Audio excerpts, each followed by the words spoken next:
No, you have a problem.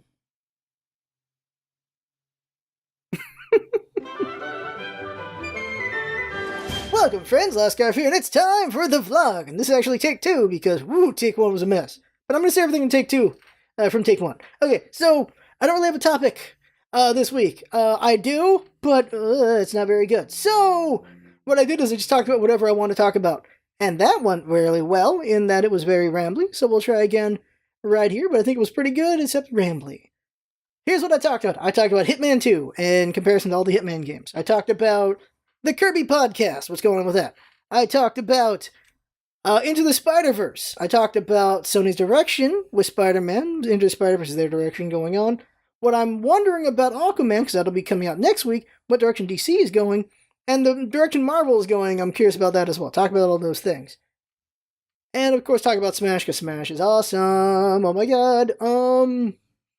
And also about voice LPs and all that stuff. I talked about that as well. So what is the order we should go in? The order I went in was very weird. Let's try to be more, make more sense. So first up, let's talk about the channel. The channel, of course, we have a lot going on. We got the main channel, the side channel, and on the main channel, you might have noticed Smash Brothers on there. That's a Nintendo game. What's it doing on the main channel when we don't want to risk getting destroyed? That is because Nintendo is loosening up a bit. They're loosening up a bit. That's what's going on right there. So it doesn't take place until next year, but they're loosening up, so they're not going to be as hard up on the YouTubers, and that's why it's on the main channel. And it's Smash Brothers, and it's World of Light, and it's Kirby, and of course, I want it on the main channel since we have the chance to. So, took the chance, there it is. And I'm really happy to have it there, enjoying it a lot. I've spent 40 hours on Smash as far as I know, maybe 30 hours. 40 is too much. 30 hours definitely been spent on Smash Brothers, and I'm still loving it. I'm still loving it. I'm happy when there's a game that makes me want to keep playing it after so much time. Only games I've done that is like Dynasty Warriors, like Vermintide, like Left 4 Dead kind of games. Those keep me going because I like mowing down a lot of things. GTA games can keep me going for a good amount of time. And fighters for sure, because fighters are fighters. But in Smash Bros. Is a fighter, but it's like a nostalgia fighter. It's also just really good. It's a really good fighting game. A party fighter, of course, you want to be pedantic about it. But it's a very fun game. And I'm really enjoying it a lot. Same thing goes for Magic the Gathering Arena as well. I've been spending a lot of time on that as well. We're doing daily videos on on the side channel. There's that. And I'm just enjoying a lot. By the way, Wave 3 of Kirby dropping starting today. 10 episodes of that. Me doing everything in Wave 3 of Kirby Star Allies. Trying to beat Soul Melter EX and failing. Oh my god, is Soul Melter EX just too much for me. I cannot defeat Termina. I cannot defeat that boss. I just can't beat him. I can't even get to Void because I can't beat Termina. Termina is just too hard for me. I can't do it. And I feel very, very sad about that, but I don't have the time to keep going, so just moving on from that, and I'm just never going to get original Kirby and Star Allies. Or at least I try in the future if I got free time. Right now, that ain't happening. Maybe not next week or the week, but I might be gone that Saturday. Maybe next vlog or the vlog after will be the reflection vlog, because it's the end of the year, reflect on different things.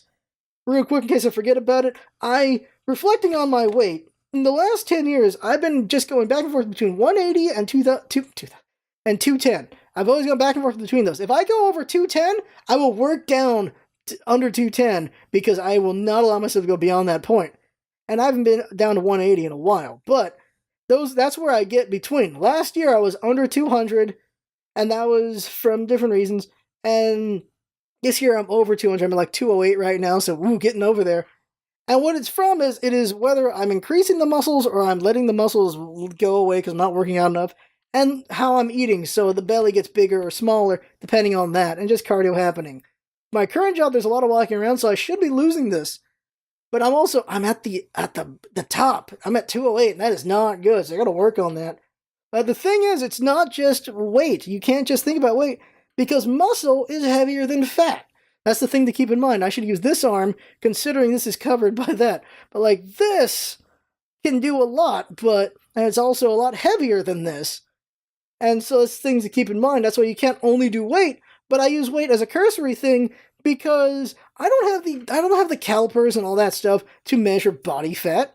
I would like to decrease my body fat, and I should take the time to go find a thing to do that. And I want to talk about this next week for the reflection, but I'm talking about it now because of course I am, because I'll probably forget about it.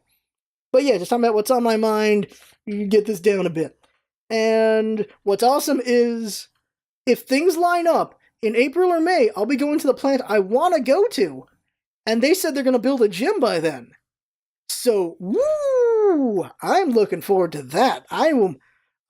If I get bigger and like skinnier, that's because I got to go to the place I want to get to. Any excuse to do something like on work time that can better me? Oh yeah. Oh, that's a good reason right there. Heck yeah. Yeah. I'll be doing that. Okay. So that'd be good. So next up, let's talk about voice work. The voice LPs. So as far as voice LPs go, I've said this many times in the past, I'll say it again for those who are new. We're doing Apollo Justice right now, and that's the voice LP. And like Smash is one LP, Apollo Justice is another LP. That one is us doing the voices for everything. My strongest voice by far is the Judge voice, because he's the most consistently used voice. Apollo, he's there, but he's the new voice. Phoenix disappears at times. Some of the other characters aren't even in the fourth game. Trucy's kind of Maya, but it's not. My girl voices are never going to be good. I do want to keep working on them, though. I want them to get better. I don't want to just rest on the fact I'm bad at them. That is for sure. But they are just not very good. My strongest voice is the Judge. I'm happy with the new voice out of the dude with the cool bar, like the Pompadour guy. I'm happy with how I did that voice. I'm really happy with that one for the third case. The fourth case has some interesting voices. There's one really, it's like a higher pitched Rousey, which I'm happy with. By the way, the Deltarune LP, really happy with the Rousey voice. I'm happy that's a voice we have now. And I cannot wait to use that for Malo whenever we do Super Mario RPG. Cannot wait for that. That is for dang sure, because Rousey's going to be Malo. That is guaranteed. But so we're doing Apollo Justice, and then it's going to be Professor Layton, which my understanding is the next 3 games are prequels. Am I right or wrong about that? I'm not sure, but that's my understanding is they're prequels. And then, after Layton 4, it will be Chrono Trigger. And Chrono Trigger is 3 girls, 3 guys, and then Magus if you put Magus in your party. That's pretty cool. It's an even mix of the gender. Because you've got Chrono, who I'll just add lines for him just cuz. Robo, who is going to be fun. And Frog, who I gotta give him a good dignified voice, that's for sure. And then on the other side, of course, is Meryl and Luca at the start, and so it's going to be mostly girl voices at the beginning, because Chrono is just Chrono. And then it is Isla? Was that her name? I cannot remember the cave girl's name right now. Cannot remember her right now, and then there's Magus. I always kill Magus, so I assume I'm going to have to not kill Magus this time, because some of the community are fans of Magus, so I have to let him live this time. But Frog's my boy, so I always kill Magus. And then I have to get a voice for Ozymandias. I think his name's Ozzy. Got to get a voice for Ozzy because he's around for a bit as well. And some other minor characters. And like the King's there a little bit. And his Chancellor or whatever's there for a little bit. So there's a lot of different voices I have to have like a little bit here and there for as well. But those are the main cast and you'll be hearing them a lot. So I got to really work on my girl voices a lot. Or just, Meryl is just the Valley Girl voice and Luca is the Maya voice. Pretty much. And then, I don't know what, I think her name's Isla, I can't remember right now, what she will be. And then we'll be doing the 5s, and then we'll be doing another RPG, and I assume at the moment it will be Mario RPG. But it could be Final Fantasy 7, could be Final Fantasy 6, because we voice LP'd 4 and, we voice LP'd 8 and 9 after all, of Final Fantasy. Or it could be the Paper Marios. Thousand Year Door is an incredible RPG.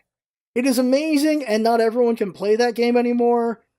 So that could be a hell of a voice LP as well, because that is such a good game. I cried at the end of Thousand Year Door. I cried at the end of that one. That one was so good.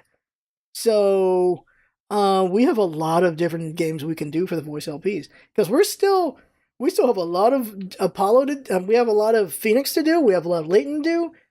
And just a lot of RPGs in general to do. And just make our voice even better and stronger. And I'm trying to be mindful of it. I'm trying to actually put more effort into the voice instead of just saying the lines. Because I notice I have just been saying the lines. Trying to put more effort into it. That's why I'm really happy with the Kuwabara guy. Because I really put a lot of effort into that voice.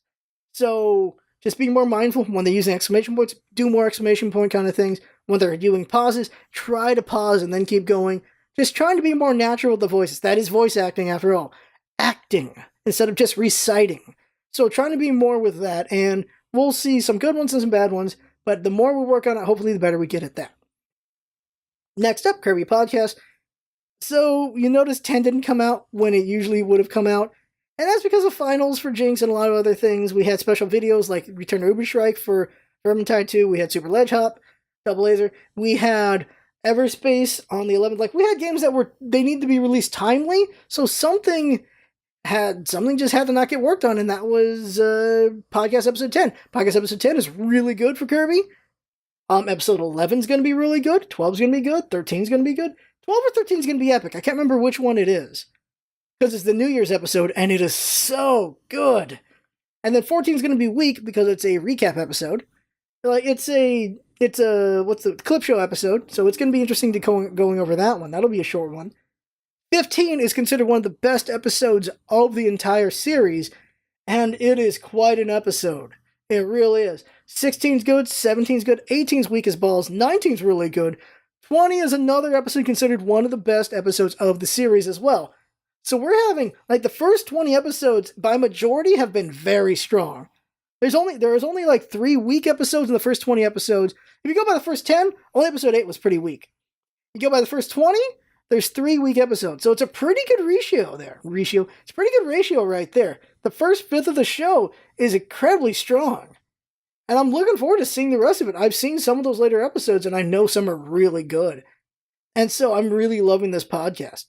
As far as not just the show, the first gaming one is coming up. It's going to be 10.5 most likely.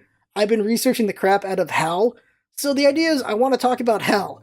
Where was HAL? Like the founding of HAL, everything about HAL up until Kirby. That is the first section of that podcast episode. It's everything about HAL up until Kirby, because in 1991, HAL went 1.5 billion yen into debt. That company was going to die. But then Nintendo swoops in and says, all right, we're going to just buy your debt. You'll be indebted to us instead of the bank. Indebted to us. You're not going to go bankrupt. By the way, Iwata's your president now. And you just got to pay us back. You pay us back, do work for us. You're a second party now.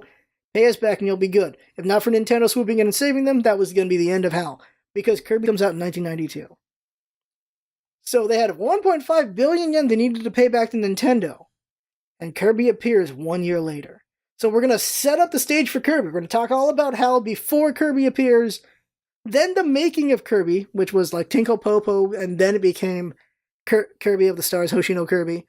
And then we'll talk about, so it's going to be history of HAL, the making of Kirby, the game itself, Kirby's Dream Land, talking about the game itself, playing the game, the mechanics of the game, the items, everything. I found scans of the original manual, which I'm happy about, because I obviously don't have that anymore myself, because this was my first Game Boy game. And just talking at length about the game itself, and then the reception of the game, or maybe the reception of the game, then the game itself. Like, all of that in one episode might be too long for one episode, and it might become a two-parter. Depends on how it goes, because I've been thinking about the script, I've been writing so many facts about everything, and I have not put it all into one big script yet. So it might become a two-parter. And it'll be called 10.5. It might be just 10.5.2 or something like that. I don't know. But it's going to be a two-parter, maybe, about the start of Kirby. And then after that, it should just be the games themselves. Like, I'll set the stage for where HAL is, and development for Kirby Adventure, and then for, like, Kirby's Pinball, and Kirby's Dream Land 2, and all those games. But it should be shorter than this first one, because I'm going over the history of HAL coming up to it.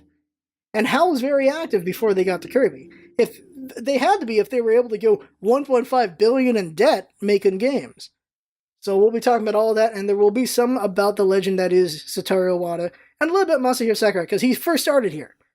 He was hired in HAL at 17, so of course, there's not a lot about him just yet. But eventually, of course, he becomes a legend that was the father of Kirby, making a bunch of Kirby games, and then, of course, the father of Smash Brothers, and where he is right now. So, at some point, we will go over the full history of Iwata and the full history of Masahiro Sakurai, because of how important they are to Kirby, and HAL, and everything, and Nintendo itself. They're very much worth talking about.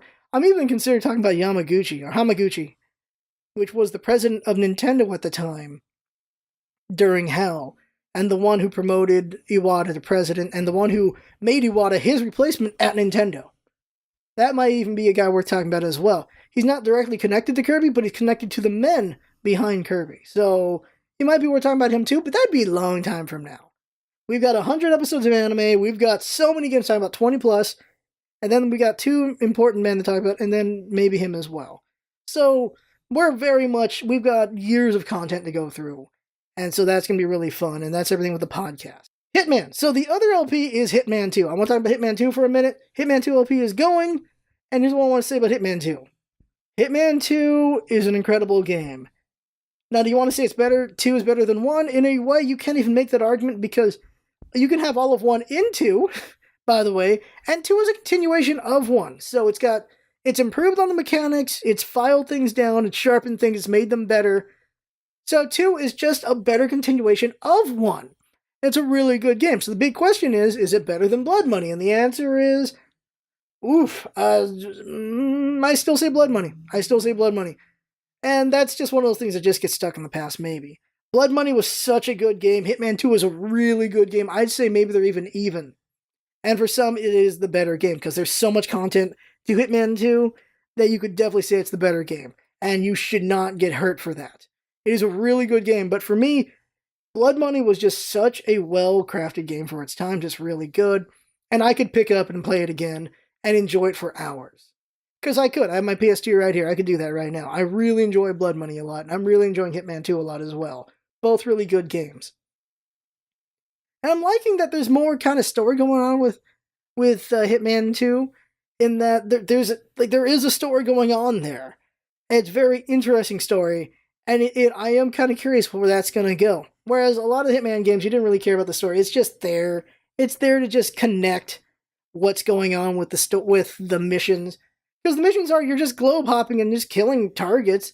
And these stories are supposed to just give you some idea what's going on with all that. Why you're killing these targets. And you usually kill, I don't know if you've ever killed good people. You're always killing bad people.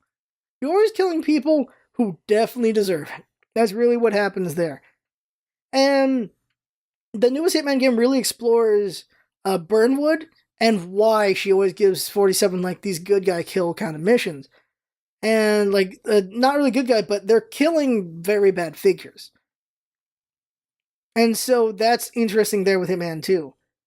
And I like this kind of storytelling. I liked Absolution for what it was. I'm glad Absolution did not replace how they did Hitman games. I'm glad it was more of an aberration. Because Hitman 2 is really good. Hitman Absolution. If you didn't play Hitman Absolution, so if you never play Hitman games are, here's your mission, and you have most of your equipment available on every mission. So you can just pick what you want to do, and you go in there and you be very creative, and you take out your target, or take out whatever you want to do, and it's very fun. And that's the usual Hitman game. That's every Hitman game. All of them. And, well, for the new Hitman games, the more you do a level, the more places you can start from, and the more places you can hide weapons and things like that, and the more, just a little bit more you understand the map more, so you can just do more with it. And that's a pretty cool change. For Absolution, it was more story-based. So, all Hitman games, it's usually the mechanics are in the front, and just creativity's in the front. For Absolution, the story was in the front.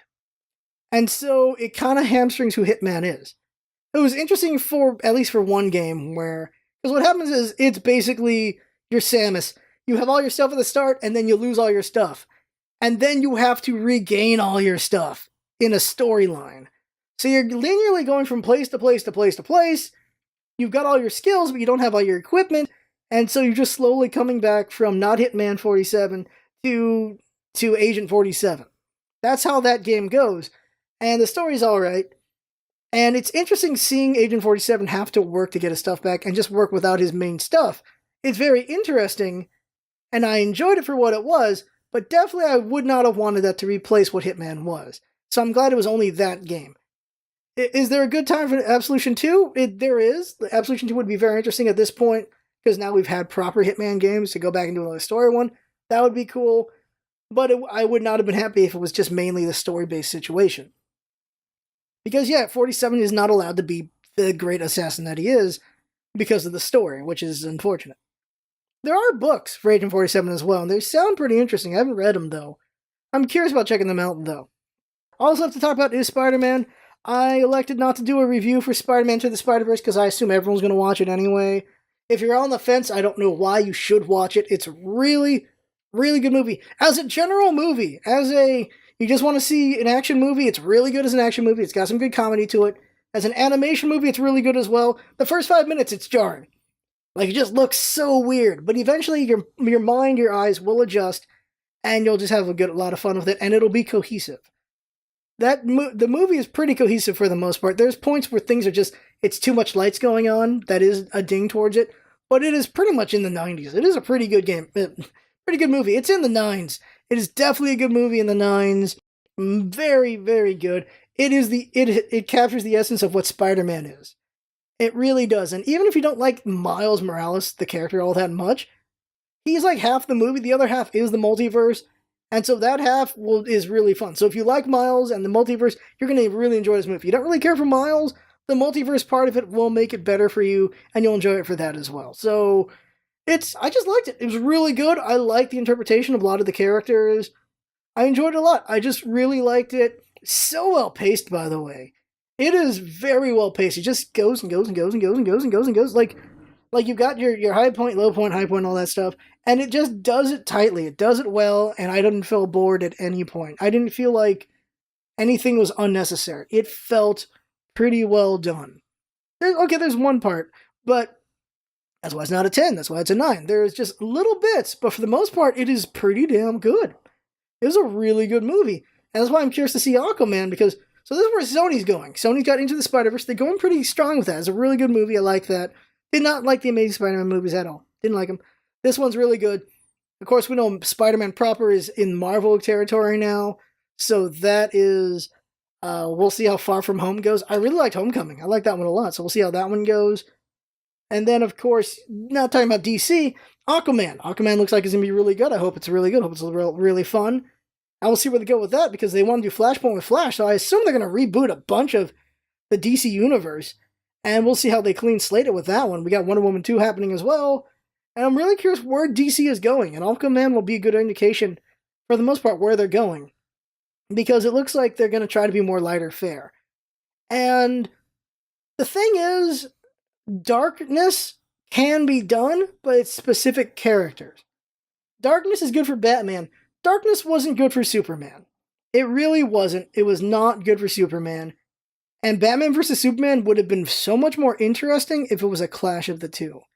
If we had the darkness that was Batman and the light that is Superman, and they clashed for more than only 5 minutes in the whole damn movie, by the way. If they clashed a lot more than that, if it was an ongoing battle between those two and their ideologies and conversations and debates and actual fighting, if the movie was about them and not about this just building up to 5 minutes of action and that was it, and then Doomsday, like, the movie could have been so much better. It could have been something else, and it wasn't. And honestly, Batman vs. Superman is more a waste of opportunity, a waste of potential than anything else. Some of that movie is really good, and some of that movie is terrible because it just wasn't. They just didn't understand what they were working with. I swear to God, they didn't. The Batman stuff was really good. The Superman stuff was terrible. And it's very frustrating because Ben Affleck did a really good Batman, in my opinion. He did a real good, he was really menacing. He was really scary in the Batman parts. That was really good. And then when he is Bruce Wayne, he was really good as that too. He made a good Batman. But the Superman stuff, I really like Henry Cavill.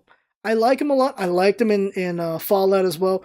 I like the actor. I think he was perfect for Superman if they didn't darken him up. If they went for bright Superman, he would have been good. He would have been really good for that. I think he was perfect for that. But just by making it all so gray and dull, they ruined an opportunity there. They really did. It's not a bad movie, but it could have been a great movie. It honestly could have, if it was just done better, which can be argued for anything. But it could have been. And Marvel's curious about where they're going, because Marvel's got 3 movies next year, I believe. Captain Marvel, Endgame, and then Spider-Man Far From Home. So we got 3 Marvel movies coming up next year. And this is to kick us off into the next direction, because Endgame is supposed to be the end of all of that. and set up for what's coming up next. The question is, what is coming up next? Are we going to see Galactus? Are we going to see Kang the Conqueror? Are we going to see Secret War? What could we have here? Kang the Conqueror is a good theory, I feel, because if they decide to do time travel to save everyone, Kang the Conqueror, that'll get his attention. That really will. So, that's one. It could be Secret War, where we see Captain Marvel dealing with the Kree and the Skrull, and that could set up Secret War. Or we could see, or she's actually dealing with Secret War right then and there, so maybe she just gets rid of Secret War. That's a thing as well. I'm not a big fan of Secret War, because Secret War is anyone could be a Skrull, which just kind of makes it all really dumb. Like, when you get to that point, it just makes it dumb to me, because at any point they could whip out, this character's a Skrull, that character's a Skrull, and it's like, no, not feeling that. I do not like Secret War, Secret Invasion, I don't like any of that. In Spider-Man, we'll see where that goes. Captain Marvel is set to be the new leader of the Avengers, because Tony's going to be out, Captain America's going to be out, and then a lot of the old guard's going to be out, so who's left? There's going to be her leading. My problem with all the trailers is she just looks so bored, and I hope she's better than that, I really do. I hope the idea between it all is they're making her look really bored, so that she's actually really cool in the actual movie, so they're pulling the rug out. Maybe that's what's going on, I don't know. I feel like that's what's going on with the Sonic posters. Real quick, the Sonic posters are awful, and my theory is they're making him look as bad as possible, so that when he does show up, your standards are so lowered that you think it's going to be great. That's what I think is happening here. It's the same thing for Bumblebee. The Transformers movies, I saw most of them. I wish they could have been good. They were terrible. They were goddamn awful. I wish they were good. And the Bumblebee movie, if it's even halfway decent, will be considered the best Transformers movie. Because it will be the best Transformers movie. And that's terrible. Lower the standards, make something decent, and that's somehow amazing. And we fall for it. It's human nature to fall for it because our standards drop or rise as things happen. Our baseline will always shift. Our goalpost always shifts. We never actually keep it in place. As a personal thing, we don't. And so it'll be interesting to see how Bumblebee is handled, like how people feel about Bumblebee and things like that. And I think that's my theory for what's going on with the Sonic posters. But we're gonna see where the new direction is next year. And because these are all movies where people are anticipating, like, Captain Marvel's gonna be a big hit, I assume, because it's leading into Avengers. Avengers is gonna be a big hit, I assume, because it is the culmination of everything. And then Spider-Man is going to be a big hit, not only because it's the next movie in the Marvel line you want to keep up to date, but also because it's a Spider-Man movie. Spider-Man is always big. So each one's going to be a big hit. So the question is 2020. 2020 is really going to tell us where things stand. Because this one is just going to be even stronger. 2019 is just going to be a really strong year. 2020 should tell us what's going on. That's really what I think. And that's the vlog. I think that's everything. I think I covered everything I want to talk about, and I think I did it a lot better than last time. So that right there is the vlog. I had fun talking about, fun watching and listening, and that's what it's all about, is it? Having fun. Thanks for coming by, and see you next time.